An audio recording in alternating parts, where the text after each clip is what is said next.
Hey guys, today I'm back with another review. Tonight it's going to be on the Vaxee XC Wireless, and in my opinion this is one of the best mice you can buy if you mainly play tag shooters, and I'm going to tell you why right after this.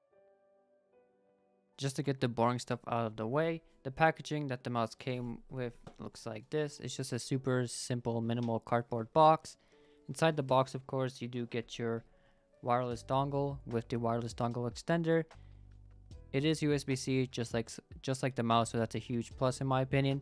It does have these prongs on each side just like the mouse, and that's going to be for your charging cable. The charging cable is USB to USB-C.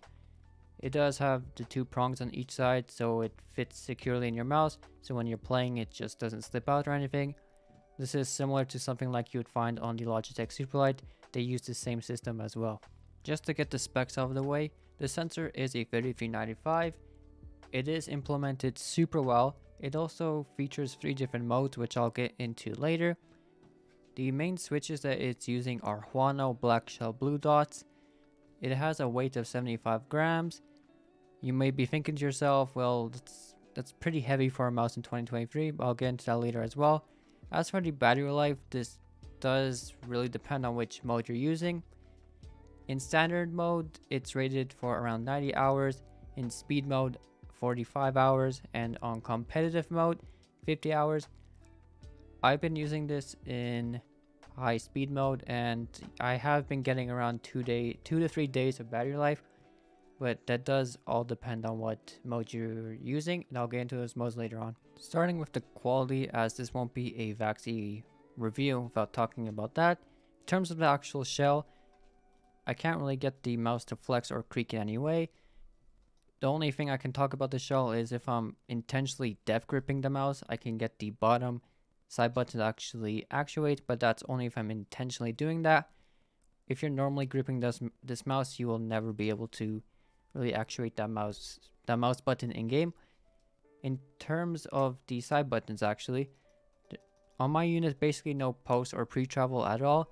As for the scroll wheel, this is a huge change over your older mice, such as the MP01S.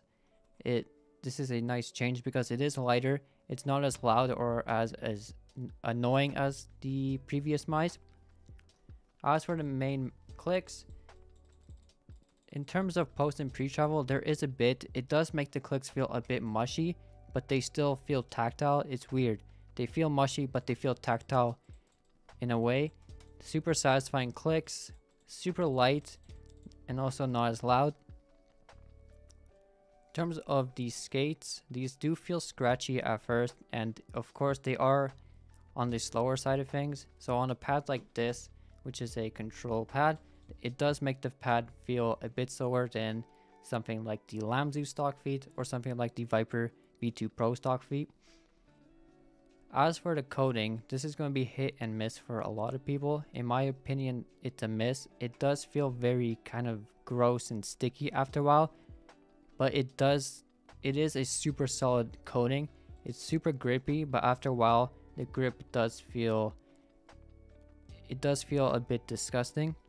So if you live in a humid area, I wouldn't really recommend this mouse, as this mouse will feel very kind of gross, sticky, and just not an enjoyable experience. So if you live in a humid area, I do recommend something that has more of a raw PBT kind of feeling, such as the Razer Viper V2 Pro, the Death Rider, the Ninjutsu Sora, and the Lamzu. Those are very solid picks if you're living in a humid area. As for those 3 modes I was talking about before, there is a standard mode, the high performance or high speed mode as they call it, and there is a motion sync mode and a competitive mode. Standard mode basically means none of the high performance stuff will be turned on, so you do get the most battery life out of this mouse. So if you're not gaming and you're just editing or doing something productive, you can just switch to that and keep that amazing battery life on this mouse. High speed mode is perfect when you want to get the most out of the mouse. It does turn up the sensor to its maximum performance, so that will use your battery life. That basically halves the battery life. So instead of 90 hours, you get something like 45 hours. Like I said before, I get around 2 to 3 days with this mouse. Then there is a competitive mode, which you do have to flash onto the mouse. This mode does use the most battery life. and it also disables some of the features on the mouse, such as the ability to check your battery life. It basically disables all the lights on the mice, so instead of the battery or the MCU on the mouse kind of using the lights and stuff like that, it basically reserves all that power and puts it into the sensor, so you do get all the performance out of the mouse. As for the shape of this mouse, this is a super comfortable shape, just because it does feel kind of close to something like the Viper V2 Pro, but just a bit wider and kind of taller. The back hump is perfect for claw grip, as it does give your hand a lot of palm support or back support if you do like that. Like I said, this mouse is perfect for claw grip, while the Viper V2 Pro is more of a claw fingertip kind of hybrid mouse. The Vaxee for fingertip grip is alright. Just because of the weight being at 75 grams, I don't recommend fingertip grip for this mouse, as your hand will get, I guess, a little sore after playing with this mouse for a while. But for claw grip, it's perfect. You do have those tapered sides, so you can really grip the mouse in a way that you like. And then the low button height is also perfect on this mouse. And then, like I said, back hump, perfect if you like digging your palm into the back of the mouse. And if you're missing that on the Viper V2 Pro, then this will be a perfect mouse for you. As for my experience with this mouse, I've actually been pleasantly surprised with it. Even though it is 75 grams, I was thinking that would really put me off the mouse, but you really don't notice that when you're actually using the mouse. The weight on this mouse is super well balanced, so you never feel like the mouse is unbalanced or it just feels like too front or back heavy. I've been mostly playing games like Call of Duty and Apex. In Apex, for me personally, tracking was a bit of a challenge. I don't know if that was because of the weight or something, but flick shots on this mouse have been perfect, especially in Call of Duty when I'm trying to flick on someone. That has been a super consistent experience. Like I said in the beginning, this is a perfect mouse for tac shooters, just because of the low weight or the high weight of 75 grams, and then the combination of these control like skates. This will be a perfect mouse for anyone that mains games like Valorant or CSGO or even Siege, as this is a super control focused mouse, and combining this with something like a Saturn Pro, that'll make for a super amazing experience. Now, do I recommend this mouse? I do. Like I said, if you're a tac shooter before, or you do main tac shooters, then this is a perfect mouse.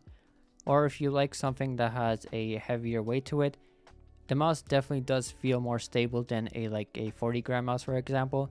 In the hand, it definitely makes my aim feel more consistent and more stable than something like the Ninjutsu Soro, which comes in at around 48 grams. In Canada, or at least western part of Canada, this mouse was actually quite expensive, since you had to pay $180 plus shipping, and then on top of that, duties and taxes, which made the mouse come out to around $210 to $220 Canadian. So if you're in Canada, I would definitely look into getting this mouse used off of Mouse Market or someone local. But if you're in the US and you absolutely just love the look of this mouse and love hearing that this mouse is absolutely phenomenal, then this is a mouse that I would 100% recommend. Even though it is 75 grams, I think the weight of the mouse is fine, just because of the quality. It feels great, it feels stable in the hand, and this will be a mouse that will last you probably a very long time. But anyways, that's all for me. Thanks guys for watching. See you in the next one.